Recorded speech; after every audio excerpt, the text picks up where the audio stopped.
This is the last event on Sunday night at Conscious Life Expo. Everybody yell, scream, and raise your arms. You can do better. Come on, live stream. Yeah. So please, the last event of the weekend. Get loud. Conscious Life Expo 2018. David Wilcock and Corey Good. Come on up.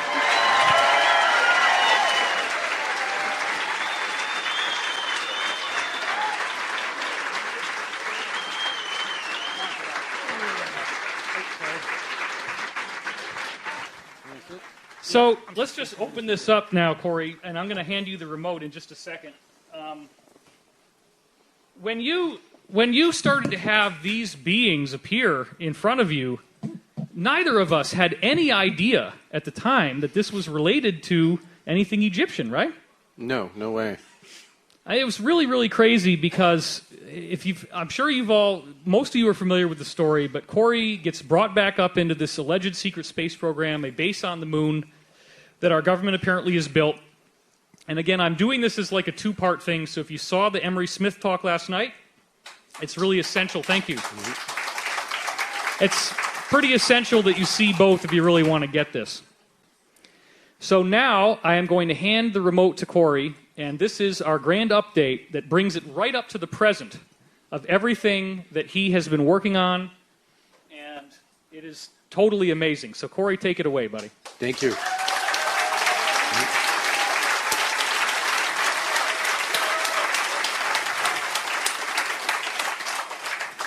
And this is the remote that you used. You got to hit the button on the right. Your first year at the Conscious Life, 13 years ago? Yeah, it's the same one.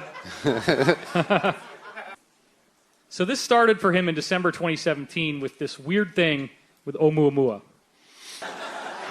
Except I can never remember Oumuamua. Okay. Right. And it means messenger, right? Yeah. Interesting correlation.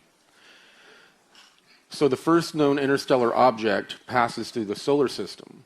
And this was occurring during the time period that people in the secret space program were aware of an energetic barrier being around the solar system that was preventing things from entering or leaving for a period of time.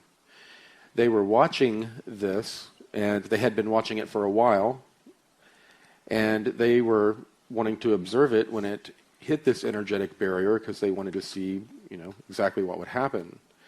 They were shocked when it passed right through the region that they knew the energetic barrier had been. So this meteor, I guess that they were calling it, was sort of it was a messenger to let them know that the solar system, that, they could now pass through the barrier.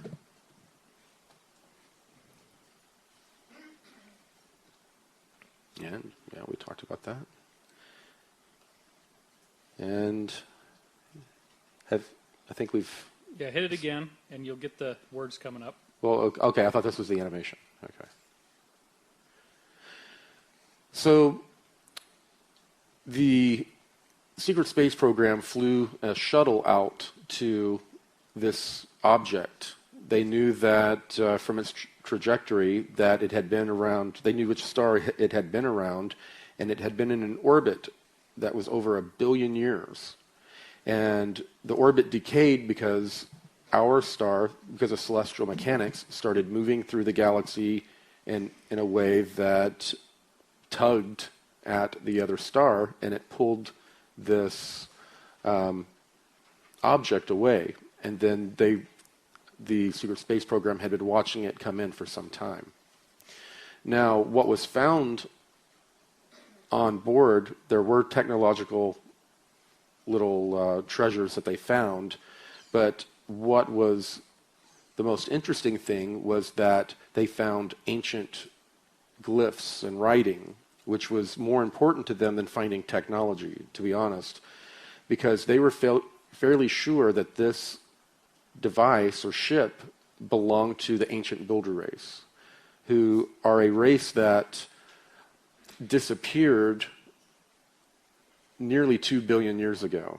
And the archaeology that they were finding on the moon and Mars was identical to the ancient architecture they were finding in the local 52 stars, or actually the local 12 or 13 stars that they were exploring in the beginning.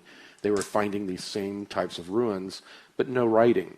It's almost as if in history how a king will take over another kingdom, he'll move in and remove the writing and the history of that ruler. It seemed to be something very similar, except the most ancient non-terrestrials that we were in contact with didn't know anything about them either. It was a mystery to them.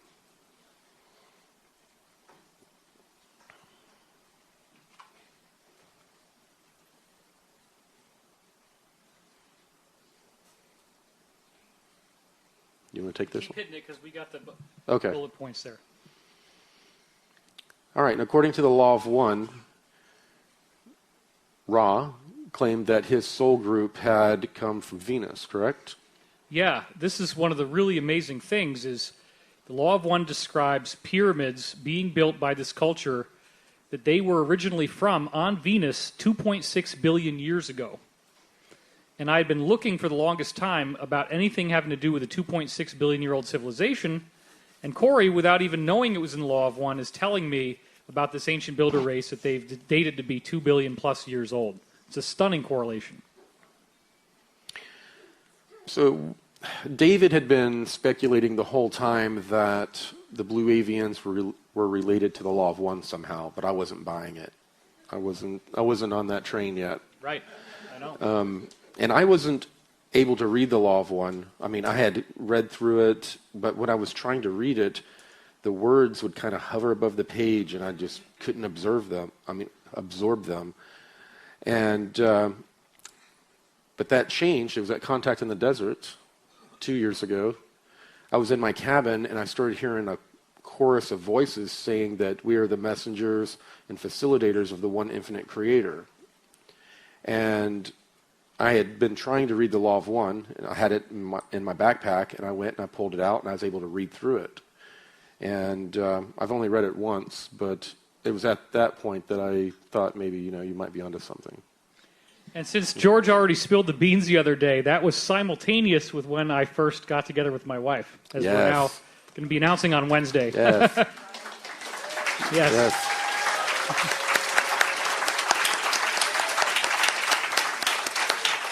Yeah, I was there to observe that entire magical union. That was pretty cool. And we'll do more on that when we get on the radio and talk about that, yeah. So let's see.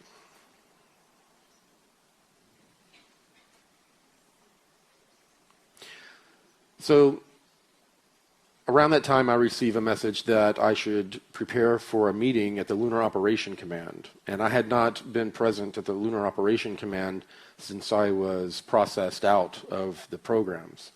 When I went in and, they did the blank slating process, debriefed me, did blank slating to where I had no memory and reinserted me back in my life. Now I was going to go back decades later to this location.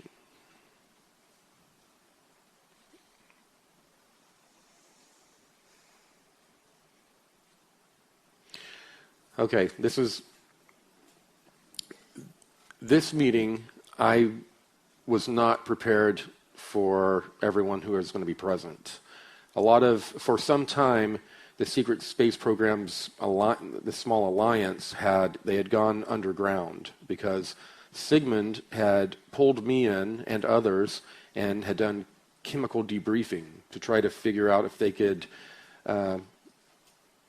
find out who was a part of this SSP alliance or if even there was one. They didn't know at that point if I was telling the truth. And they went through a process. They gave me a chemical, held up an iPad device that had a camera on it that was watching my eyes and facial expression. And when I would recognize the photos they were going through, it would identify the photo. And they identified a few of the SSP Alliance leadership, some of whom ended up perishing or disappeared. So when I showed up at this meeting and I walked in the room, it was very shocking to see Sigmund sitting across the table because he had been missing for a while, and I had speculated that maybe he was trying to infiltrate this group. And when I saw him, I pretty much said exactly that. And he got extremely reactionary and started screaming at me that I had no idea what all he had lost. He had given up everything to be a part of this. Get it again, you'll get that one. So one thing I just want to point out here, in case some of you do not know Corey's tale, what we're dealing with is the Roswell crash happens and other things like it. The military-industrial complex gets UFO technology. They colonize our solar system, but then they build a second space program that we're calling the MIC program. And those guys only get to stay in the solar system. They don't think ETs exist. Sigmund was a member of that group. Corey was a member of a group that actually was interplanetary, interstellar, and was going outside of our solar system as well as within it. So they have tried. These people were clever enough to come up with two programs so that they could disclose one eventually and hide the other one. Sigmund was the main guy that they were going to use to disclose that partial program. But then this whole drama took place where Sigmund ends up finding out from Corey that the bigger program does exist by doing things like hair analysis and things like that.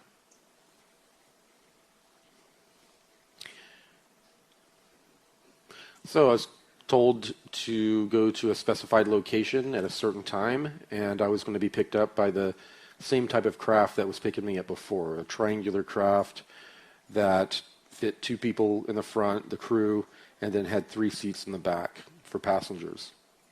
It's about the size of an SUV, or a little bit bigger. I sat in my car for a while. It wasn't a location I'd gone to before. And at some point, I see a white ball or orb in the sky, and it's moving around, and it came closer, and then the orb got bigger and bigger, and it looked like a sphere of light, and then it popped like a bubble you would blow, and there was the triangular craft, the dark craft.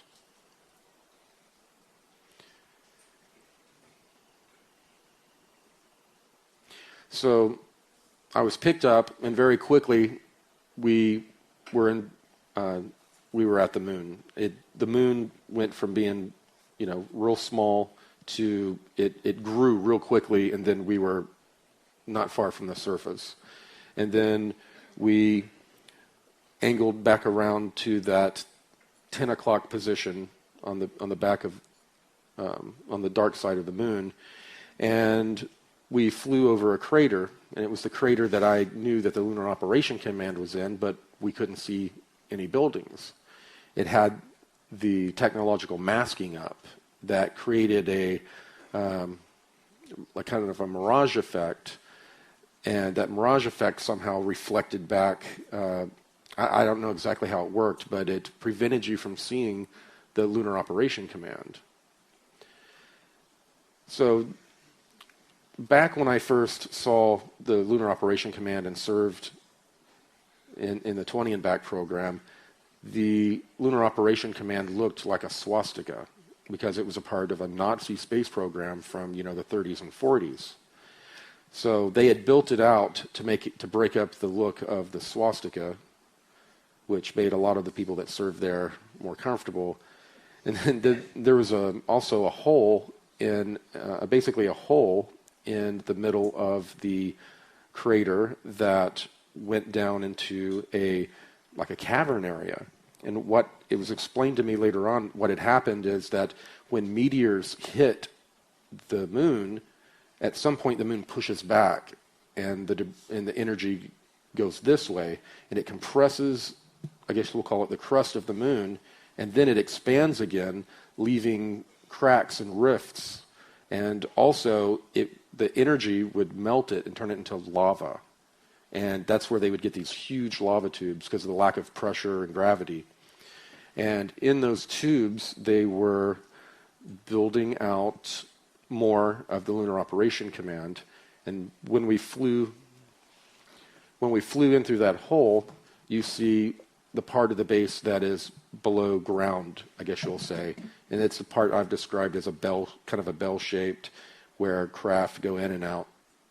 We have a cool animation that's going to play here, and I just set it so Corey will now be able to see what you guys see. All right, what do I? Just hit the button again. Is that it? I think you have to. I think you have to hit it again. It wasn't that cool. There we go. More work of Renee Armenta.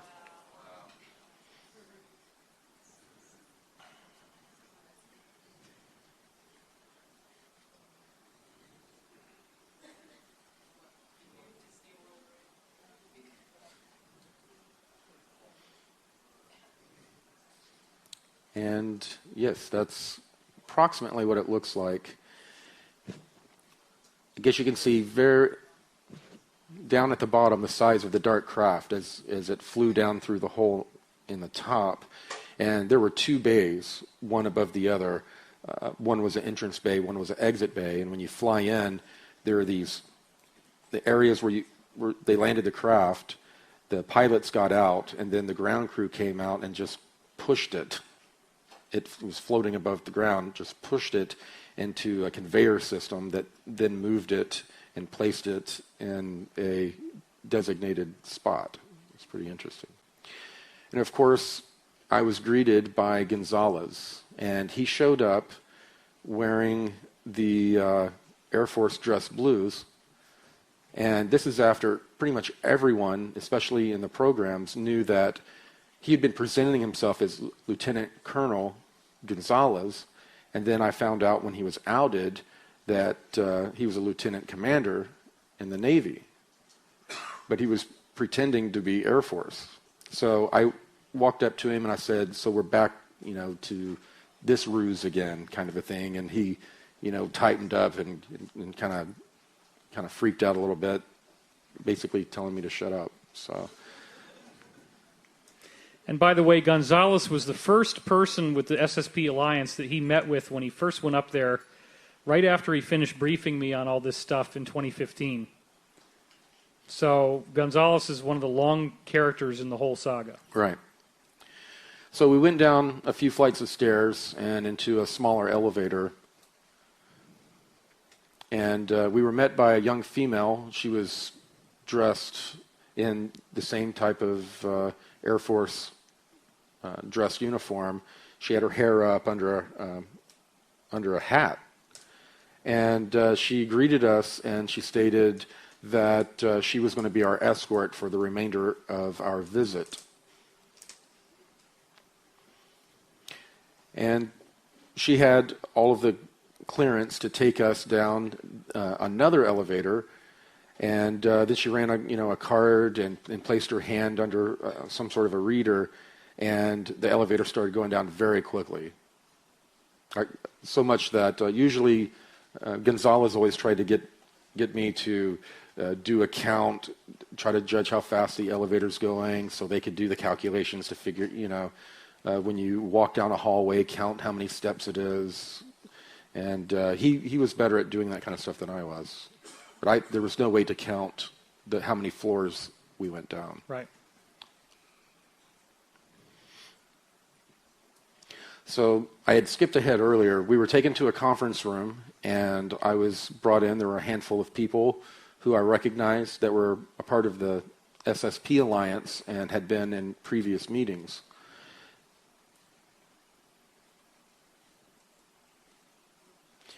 And of course, this is an image that we had our graphic novel artist do for us, and this is very close to what Sigmund looks like. He has, interestingly enough, a guy I grew up with had a scar on his cheek from a water skiing accident, and he had almost exactly the same scar on his cheekbone.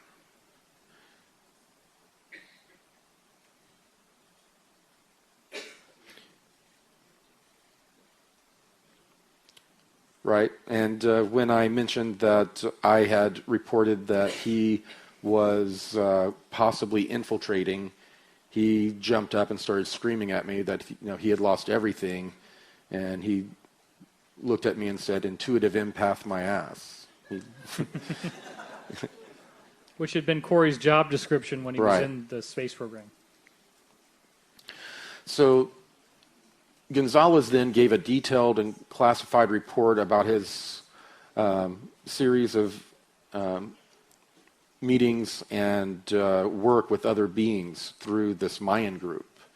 And it was pretty interesting. It mostly had to do with them doing their psychological and spiritual healing on a lot of traumatized beings.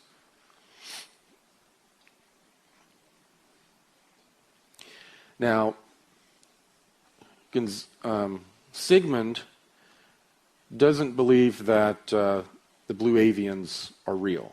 He saw a video of the Lunar Operation Command, the first meeting, when the blue avians appeared, and they had video of them. But he said that there's technology out there to make you see whatever you want. And it was kind of strange. He said that he was fairly sure that the Nordics were screwing with our heads again. And before I could find out what he meant by again, the subject got changed. But apparently this Nordic group has been assisting us for hundreds of years, and they even helped us form the United States.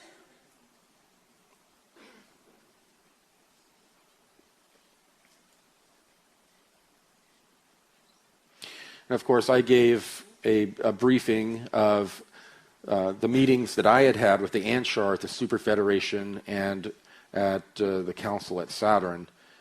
And I ended up spending 3 days with the Anshar in their city with Ari's family. And that was quite a report, too.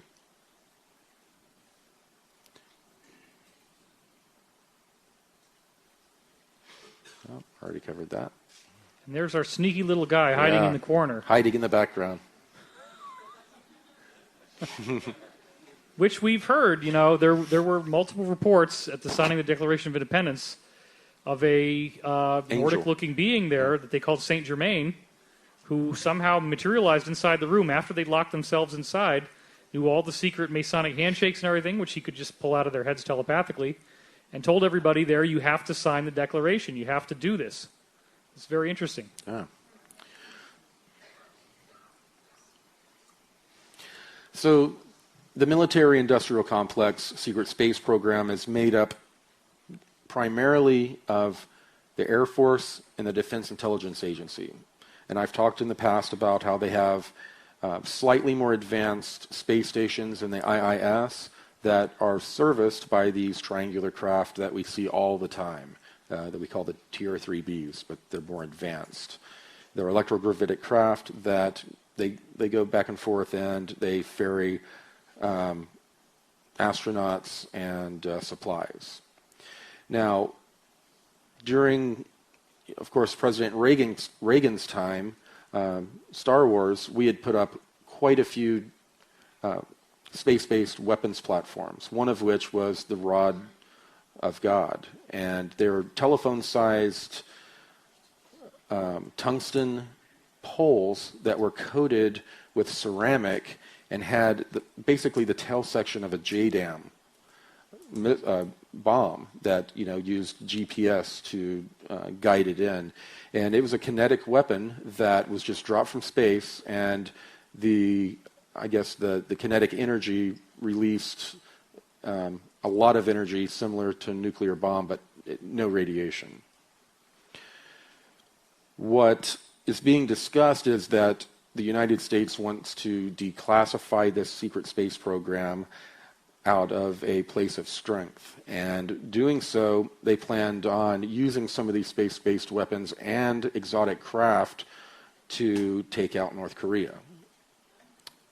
So, which is trying to nuke us. So I know a lot of people have been upset about that, and we've talked about this. Mm-hmm.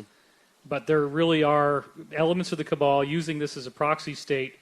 That warning that we heard about in Hawaii might not have just been a warning. There are reports that they did, in fact, shoot a missile down that was coming in. Right.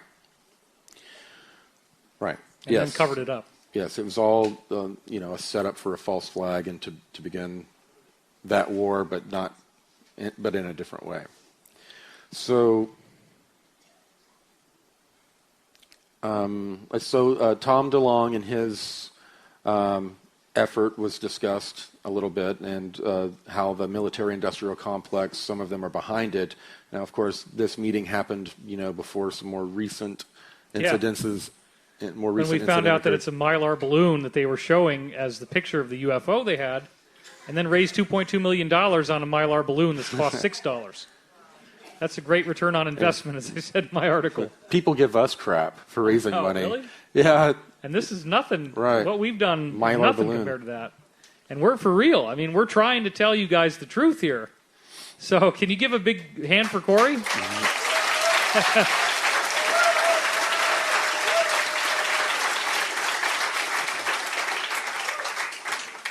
At the time, what I was told is that DeLong's effort was being backed by the Air Force space program, and that they wanted to use this possibly as an avenue of disclosure, but they did not want to go through the UFO community because the UFO community, they thought, had lost its legitimacy, that we were all, infighting, and we have all of our issues, which is true to a certain extent. Yeah, there's a lot of that. And they didn't. They said that they didn't want to associate,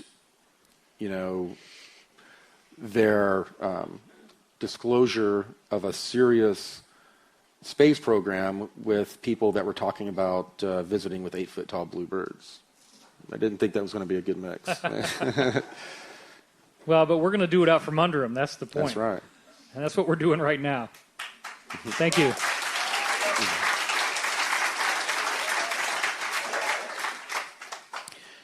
Sigmund himself said that he had helped infiltrate and pull disinformation operations in ufology back when he was a part of this program. It was a part of hiding the secret space program by making everyone think that it was aliens or speculating it was aliens. So they helped create, I guess, the giggle factor with talking about aliens by some of their manipulations. But, they said that we had also been infiltrated by an Illuminati order that was trying to bring their alien god religion to us so that we would adopt it at a certain point fairly readily after they started disclosing things like Antarctica, that there was an ancient civilization there, and there were some under the ocean, and they were going to disclose that, hey, we're related to these people, so we have a divine right of kings. It was all, it was all supposed to play in together.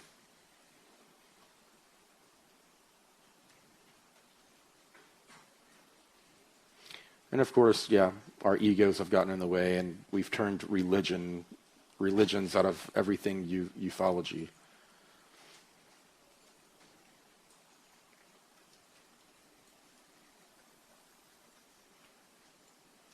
Got ahead of my slides again.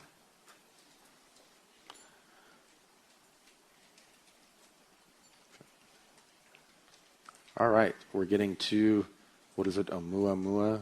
Did I get it this time? Yeah, okay. Oumuamua, you got it. Give that man a gold star. I'm not able to remember all the fine details that you can, that's for sure. Apples and oranges can be a pair, you know? They can. So Sigmund stood up and he was very proud and he said, I've got a treat for the both of you, and lowered a screen that was one of the smart glass pads, but a larger one. And immediately he started showing video that at first showed flight telemetry that went displayed very quickly, and then it went to you hear audio, and it sounded like an old NASA transmission, canned transmission. You kept hearing an audible beep every once in a while, and then they were discussing matching the spin of the target, and then counting down. Then they were counting the altitude, and then mark when they landed. That was pretty cool because they had launched a drone out of the craft, the shuttle they were in, and it caught video of them coming in and matching the spin. It was a slow, very slow spin that the craft was in, and when it matched, it was pretty cool. I already discussed that. So just the thing about the outer barrier real quick was, it was, I guess, in 2013, right, that the outer barrier formed? Right. Or no, it was No, it was after that. It was 2015. 15. Yeah. 2014. End of 2014, that's what it was. And it says Gonzalez, but it should be Sigmund. Oh, that's right. All right. Yep. Sigmund said that he led an expedition to a craft, and they wanted to find out who it belonged to. And he said, wait till you find out, hear what we found. And then after the docking, you see astronauts that were going through some holes in this metallic-like dome. The whole ship was carved out of stone. It was probably a meteor that had been cleaned up, hollowed out, and then built out on the inside. And there was a dome on top that was kind of a crystalline. It was kind of crystalline, but it was hard like metal. And it was shattered. It had holes in it from many, many collisions over eons of time. And what they found was that this was one of the ancient builder race ships.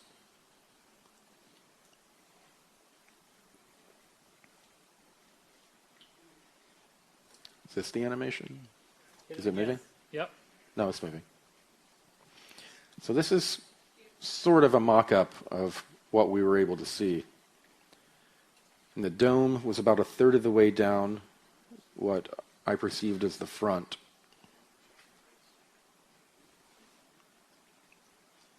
It's coming in.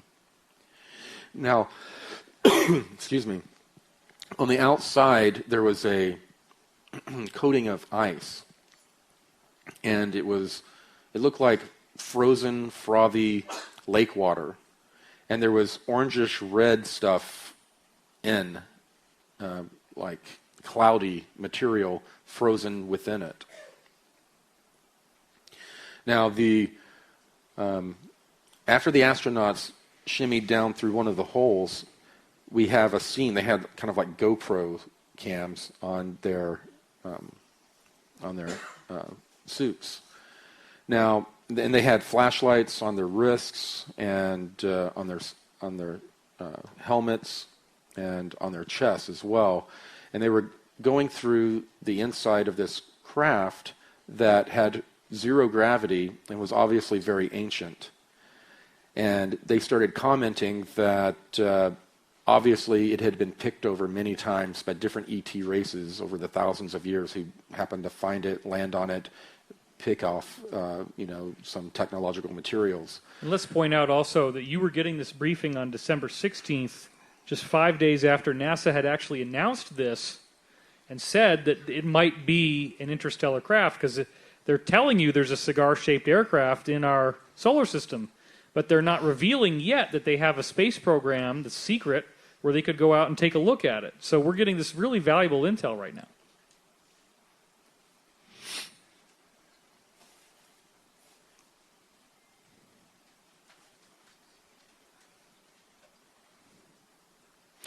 So there were a lot of panels removed from the walls, empty cabinets. It had obviously been stripped.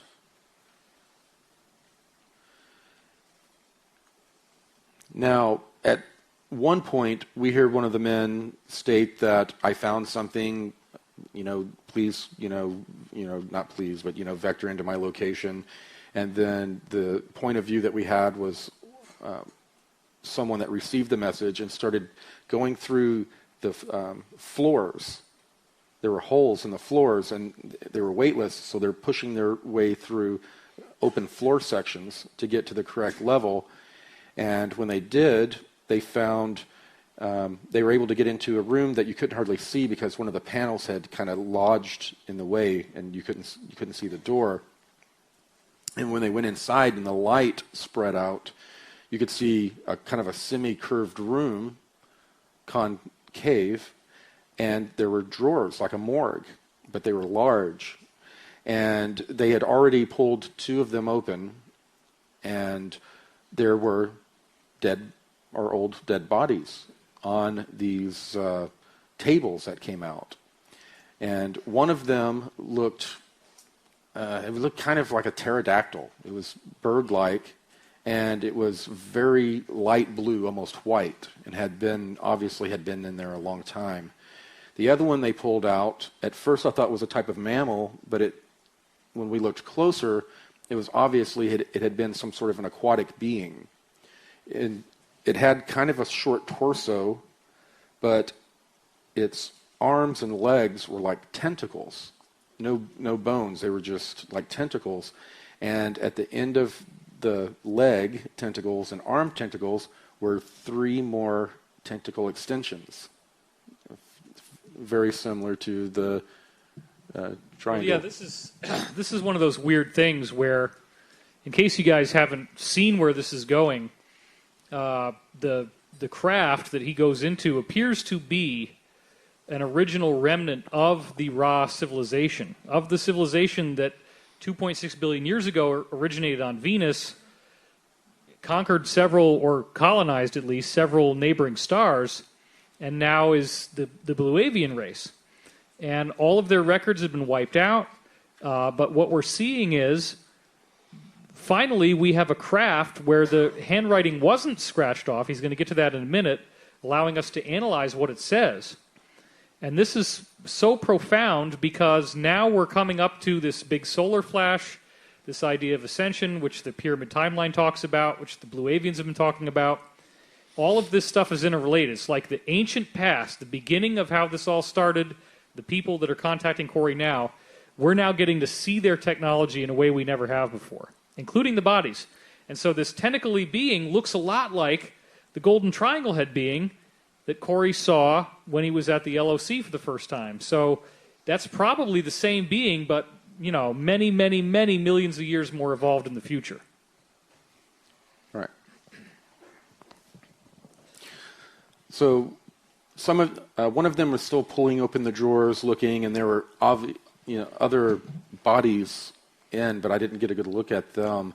The one camera was focused on them trying to retrieve the bodies, and they had these big bags, orange bags, that they were trying to put the body in, and the minute they touched it, it basically broke up into tiny little pieces. It was like freeze-dried. And so pieces started going everywhere because there was zero gravity, and the light is reflecting off of each little particle in the camera shot. So the next thing you see is a guy, you can't see for a few minutes because it's everywhere, and then you see a guy using one of the panels from the wall as like a spatula trying to scrape the being off of the table that it was stuck to. They got it out in chunks and put it in the bags, but they retrieved the bodies, and they were going, I hadn't heard any results, but they were going to cross-reference the genetic material, organic material found in the ice sludge with that of the freeze-dried bodies to see make sure they were the former crew.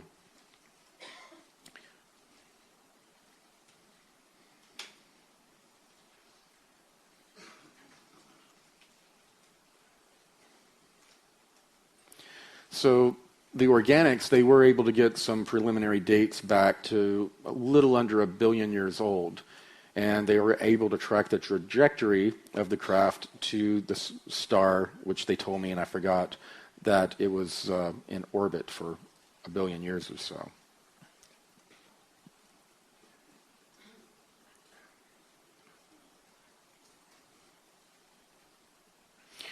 So another part of the expedition called out that they had found something interesting, and once again the camera goes through different floors, and you end up in a kind of a different looking area where the floor and ceiling's a little bit higher, a little bit more of a distance between them, and on every wall, every ceiling, and every floor are all of these glyphs, and some of them are real wispy and stylized. And they said that that was a hyperdimensional mathematics and language that was mixed. You couldn't separate their math from their language, but and they weren't quite able to fully figure out, the translations. But the others, the second type of glyphs were dashes, smaller dashes, dots, and it was almost like a computer language type language. And they stated that they had found similar writing on Earth and on planets, on excavations they'd done to other planets, and they were able to start deciphering the writings on the walls, which was more exciting to them than if they had found technology. So, right now they are finding out quite a lot about the ancient builder race, and I can't wait to go to that briefing. And just the gadgets that we're going to be able to pull out of this ship also could be really amazing. Right, but there wasn't a whole lot. It was mostly picked over. But this is the first time we had any type of writing or glyphs from the ancient builder race.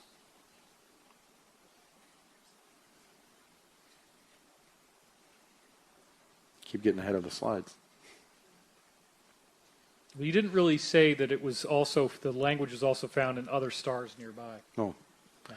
Right. In other stars close by where they had found ancient builder race ruins, they had found, I guess, later civilizations that had writings that were similar. It was not exactly the same, but enough to where they had like a Rosetta Stone. Now, at the end of this, Sigmund told me that we were going to go on a tour of the LOC Bravo.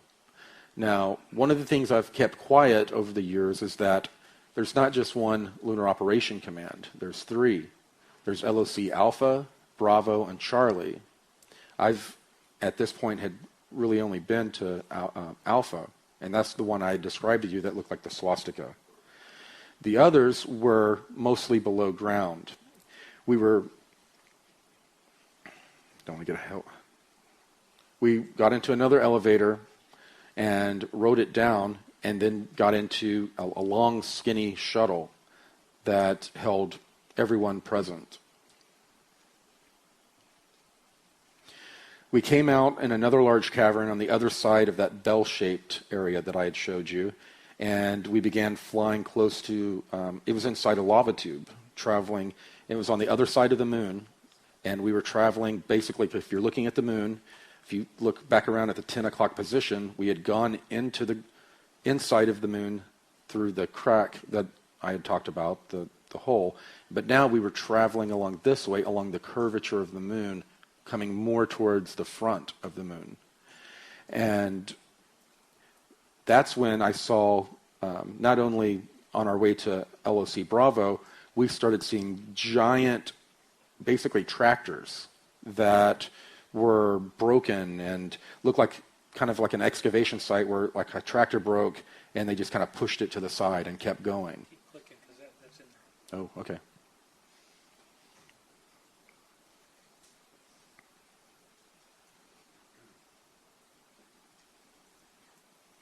So it was a small facility on the ground. There was sort of another hole similar to what we flew into, but more oval, and then there were radiating out more buildings that looked more like what you would see depicted as on the surface of the moon, kind of, curved, long, elongated buildings that looked like they were raised by filling them with air. So we saw, this is the first time that I'd seen this, men and women walking around that actually had NASA symbols on their clothing. Until this point, I didn't think NASA was really aware of everything that was going on in the Lunar Operation Command, but at some level they were involved because these people were there studying ancient ruins.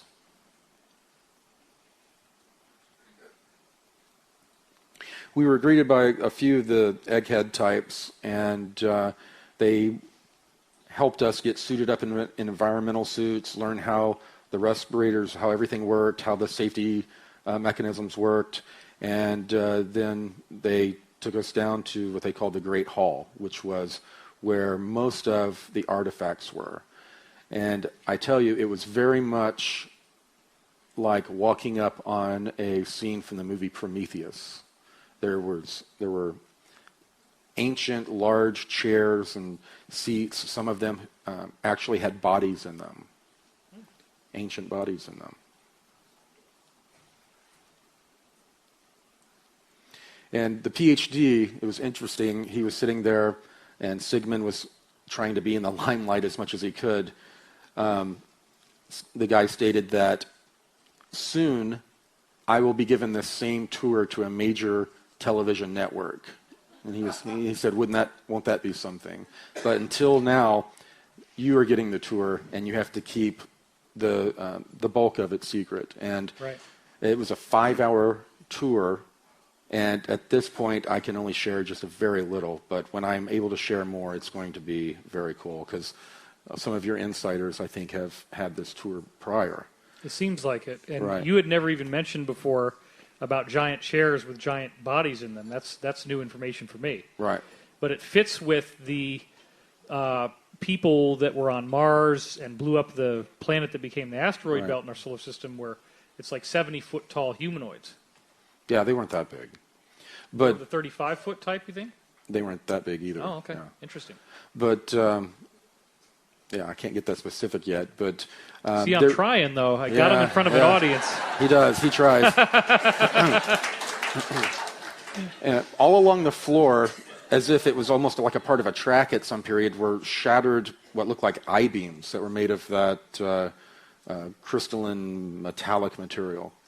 Right, and if you've seen a lot of the other videos I've done on YouTube, you'll know that there are all these different domes and obelisks and cool structures of this crystalline material that we found all over our solar system, on the moon, in all different places. And these huge tunnels went off in all these different directions, lava-type tubes, and all along them were artifacts. Mostly random things that would be used in building, nothing real exciting. Well, I guess that's, pretty exciting, but, no real eye candy other than that. And then I was talking with Gonzalez, and I asked him, have you ever seen anything like this? And I was told, you have been here before, you just don't remember. And apparently in my third 20 and back, the one that I have very little memory of, I was helping expeditionary teams go through and catalog everything they were finding. I had no memory of it. And for those who don't know, we have actually multiple insiders who've talked about this, the idea that there is a program where they will take you out to work for 20 years in space.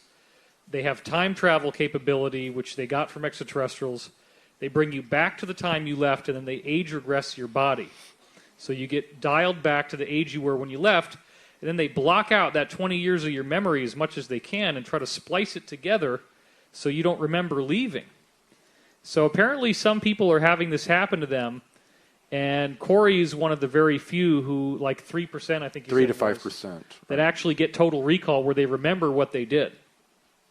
So he's had 3 of these 20 and back tours, which technically makes you like 106 years old. Yeah. But officially I turned 48 here in a couple weeks. Right. So, yeah.